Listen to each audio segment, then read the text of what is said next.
Jazakallahu khairal jazaa sheekh.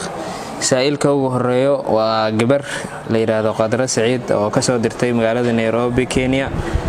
Waxa ay leedahay sheekh, waalidiintayda waa ay dhinteen, waxaa jira walaalahay oo ku caqiido ah, yacni suufiya ah. Aniga ayaa ka caqiido duwan walaalahay intooda badan. Marka nin ayaa isoo doonay, kadib waxaan bilaabay in aan ogaado caqiidadiisa. Waxaan ogaaday in uu yahay suufi. Kadib waan ka joogay guurkiisa aniga oo Allah uga cabsanaya. Marka su'aashaydu waxay tahay, ninka suufiga ma ku xidhmi karaa mise saas ayaan kaga joogaa? Su'aashayda kale, haddii nin ahlu tawxiid ah isoo doono walaalkay oo aaminsan caqiidada suufiyada ma i bixin karaa maadaama aan ku caqiido ahayn walaalkay, weliba oo aan aad u nacbahay caqiidadooda nimanka. Bismillah walhamdulillah thumma salatu wassalamu ala rasulillah wa sallallahu ala nabiyyina Muhammadin wa ala alihi wa ashabihi wa man tabi'ahu bi ihsan ila yawmiddin. Khayr Allah gabadha haday qabuuriga mushriga intay garatay ay iska diiday. إلهي وحليه ولا تنكحوا المشركات حتى يؤمنن ولا أمة مؤمنة خير من مشركة ولو أعجبتكم ولا تنكحوا المشركين حتى يؤمنوا ولا عبد مؤمن خير من مشرك ولو أعجبكم أولئك يدعون إلى النار والله يدعو إلى الجنة والمغفرة بإذنه. إلهي وحو أمر يا رقا مسلمين تا موحدين تا إناني قرسن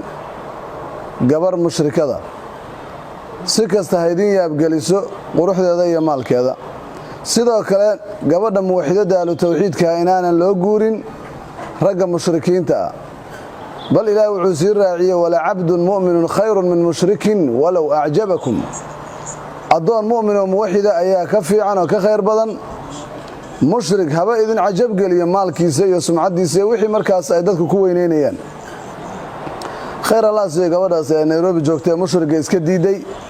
نعم مشرك ما غورسن كرتيد إلهي وحرمه سبحانه وتعالى بل هدي أد بررت waxay noqonaysaa taxliil ma xaram Allah jalla jalaluhu inaad banaysatay wax Ilaahay xarimay. gabar ahlu tawxiida mushrik suufi qabuuriya ma guursan karto. Ilaahay waana kala wada ahlu shiraak, noomana kala duwan ahlu shiraak. kan suufiga qabriga caabudaya ama awliyada caabudaya ama kan sanamka caabudaya carabka ama hindiga ama Chinese-ka. dhanka kale waxa su'aashaas la kulamaan gabadhu inay tiri waxa jira walaalkay oo qabuuriya suufi hadduu yiraahdo qofkaan ahlu shirki aan u naqaana mushrikiina ma ay bixin karaa? ma wilaaye male. mushrik gabar muslimada ma bixin karo, markhaati ma galo, goobjoog inuu noqdo xataa muhiim ma ahan. in qaraabanimo loo xiriiriyo la yiraahdo haddii gabadha laga guursado gabadhaadi waanu guursanay ogow taa wargelin waa gaar. ama in isaga walaaye la weydiiyo gabar ahlu tawxiida maya. marka walaalkeed mushriga ahi ma bixin karo, qof ahlu tawxiida ayaa bixin kara oo dad ugu xiga iyada marka loo fiiriyo xagga nasabka. marka insha Allah taala si dhameystiran waa inay uga guurtaa mushrikiinta. nacabta caqiidadoodana waan ugu hambalyeynaa. Ilaahay khayr ha ku siiyo, Allah kugu sugo nacabka al-ishraaga aad nacabtahay, Allah ku sii badiyo fahamka saxiixa oo tawxiidka iyo muwaxidiinta aad jeceshahay. jazakallahu khayran. Jazakallahu khayral jazaa sheekh. saailka labaad waxa uu leeyahay, awalan sheekha waan salaamayaa. sheekha waa sheekha ugu horeeyay aan arko asagoo si nadiif uga hadlaayo masalada al-walaa wal baraa. marka su'aasheedu waxay u dhacaysaa buu leeyahay, sheekha waxaan arkaa isagoo target saaray intiisa badan qolayahan suufiyada oo dalaa'il iyo aayado badan oo soo qaadanaya ahadiith isagoo dhahayo waa mushrikiin, waana sax waa mushrikiin waxyaabaha ay sameynayaan marka la fiiriyo. marka sheekha waa kaliya ma waxa target u ah amba oo kaliya fiirsada suufiyada mise uu ka hadlaa qolyahan Soomaaliya oo dawladda iyo qolyaha ka soo horjeedo la dagaalamo? sheekha ma ka hadlaa qaybta su'aashiisa. qaybta labaad waxa uu leeyahay, sheekh maadaama aan ogaanay in suufiyada ay mushrikiin yihiin oo qabuuraha ay caabudaan ay gaale yihiin, Soomaalida waa dad isku dhex jiro wada dhaqmo laga yaabo inuu abtiga suufi yahay amba adeerka suufi yahay la wada nool yahay. marka sheekh ma sameyn karaa masaajid walba oo aan arko masaajid tukan karaa anigoo Soomaaliya joogo masaajidka aan qabri ku oolin oo kale sida haddaan arka amba waa haabi ha dushiyo amba suufi ha dushiyo ma ku dukan karaa su-aashiisa qaybta labaad sidaas ay u dhacaysay qaybta saddexaad waxay u dhacaysaa sida tan maadaama dadka Soomaalida ay wada dhaqmaan janaasada la isku wada raaco kan mushriga la raaco kan muwahidka la raaco marka dadka isku hadii la wada dhaqmo isku xukun ma la wada saari karaa oo ma israacin karaa muwahidiin ma laga wada dhigi karaa mise mushrikiin ma laga wada dhigi karaa su-aashiisa qaybta afaraad waxay u dhacaysaa sheekh magaalada Muqdisho markii la joogo waxaa ka jira hal kawaan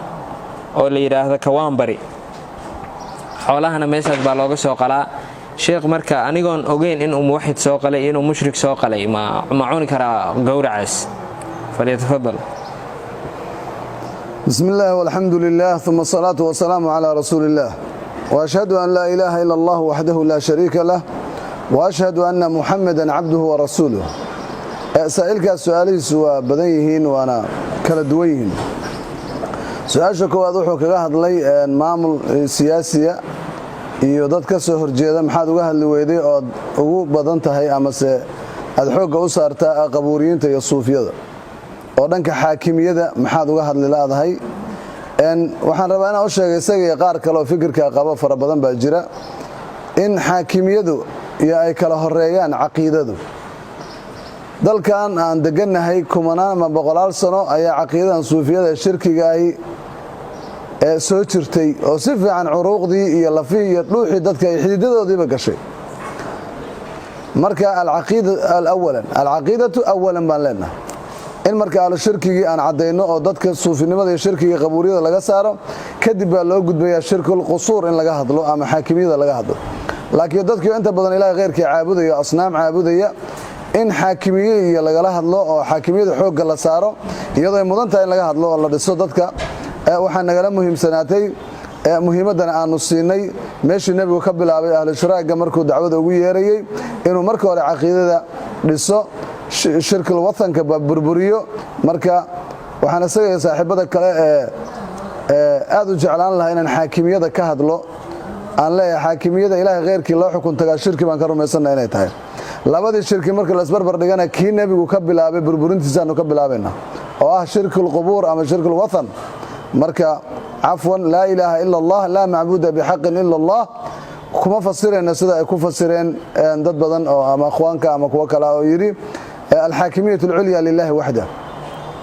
xukunkii ku soo koobay laa ilaha ila allah mana ahan laa ilaha ila allah waxay ka hadlaysaa nooc kastoo cibaadaha allah iska leh laa macbuuda bixaqin ila allah waxda dacwadaasaa marka fidinaynaa marka hore caqiidadaan dhisaynaa kadib baan u gudbaynaa waxaana prioritiga dabcan iska leh bacda shirk alqubuur shirk alqusuur jazaakum allahu khayran taasaan uga baxayaa wixii kale siyaasadana maba ka hadlaba siyaasad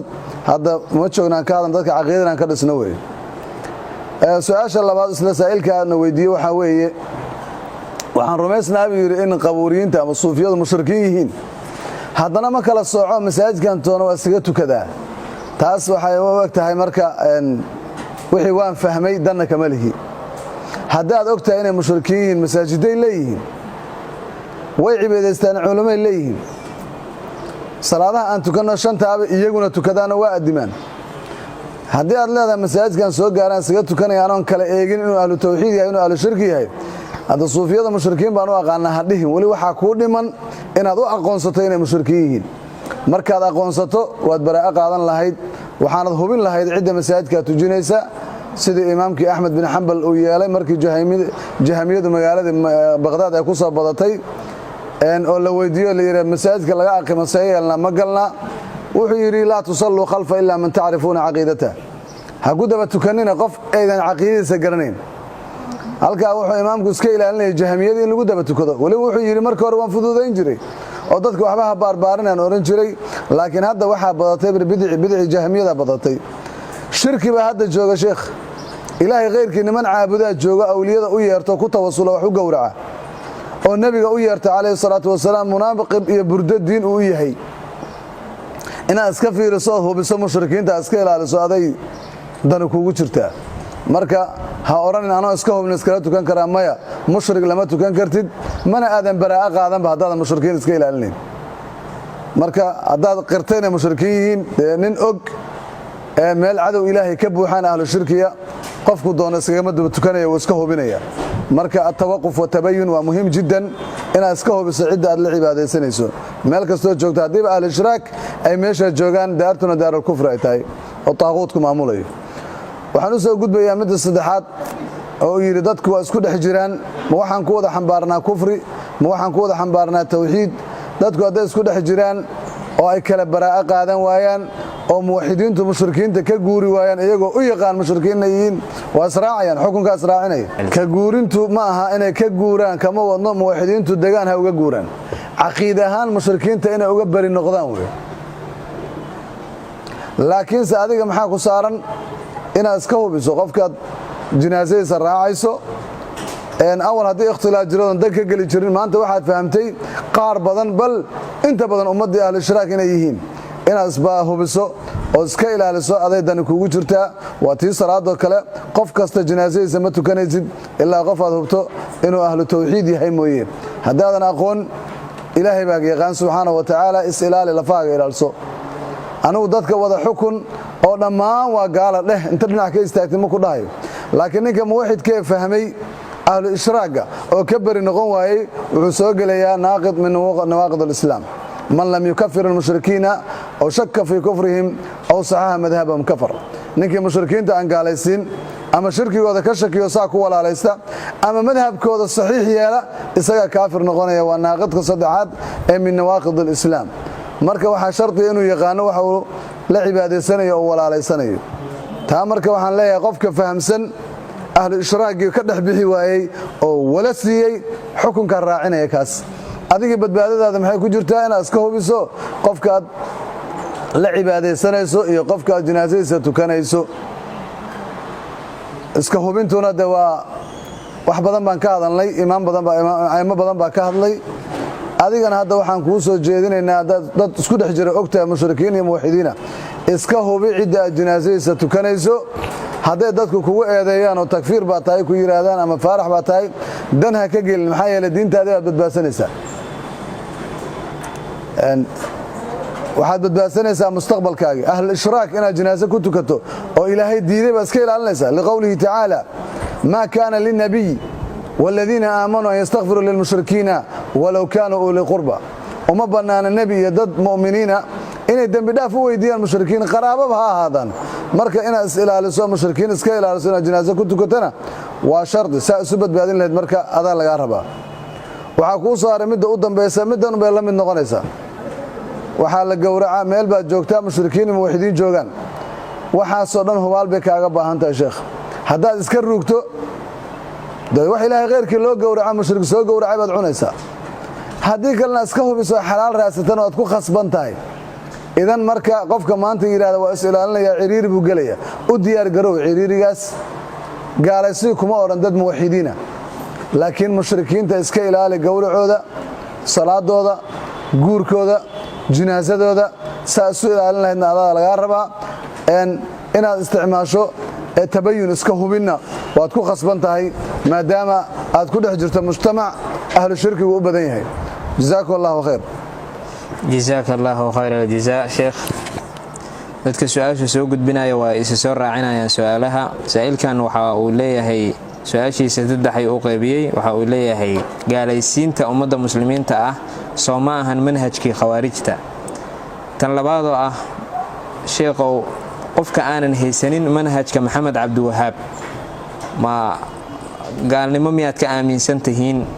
tan saddexaadoo ah waxaad aaminsan tahay wahaabiyo qofka aanan ahayn inuu gaal yahay bismi illaah walaa xawla walaa quwata illa billah saa'ilkan saddexdiisa su'aalood waa isku hal meela u socotaa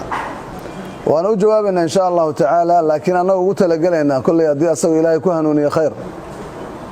haddii kale waxaa dafkeennu yahay ummad badan oo moodaysa fikirka isaga ku jiroo kale inaan ku shaqayno ayaan u sharaxaynaa muslimiinta in la gaalaysiiyo muslim in la gaalaysiiya diinta islaamka uma bannaana ninka muslimiin gaalaysiiya ilaahay keliya caabudana khawaarij buu ku noqonaya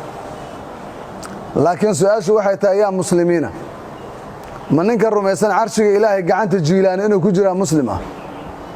ma ninka rumaysan adduunyadan dhulkan inuu jiilaani leeyahay alla makansiiyey oo munaaqibka ugu taala malaktu bilaad allahi sharqan wa maghriban wanshiitu afnaytu alanaama bilaxdati ninka sidaa rumaysan miyaa muslima haddaad muslim u taqaano ninka awliyada u yeeranaya meydka ku tawasulaya ilaahay khayrkii baryaya wax u gowracaya kaas mushrik baa la yidhaahdaa muslim maaha kaa in la gaalaysiina waaba cibaado la rabo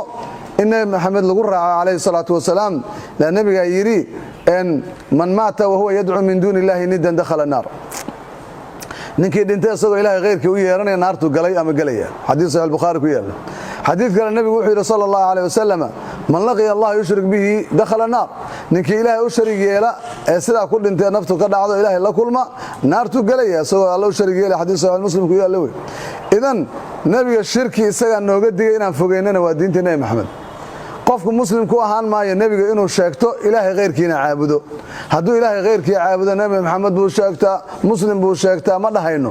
ee mushrik baan leenahay sidii qurayshtuba u sheeganaysay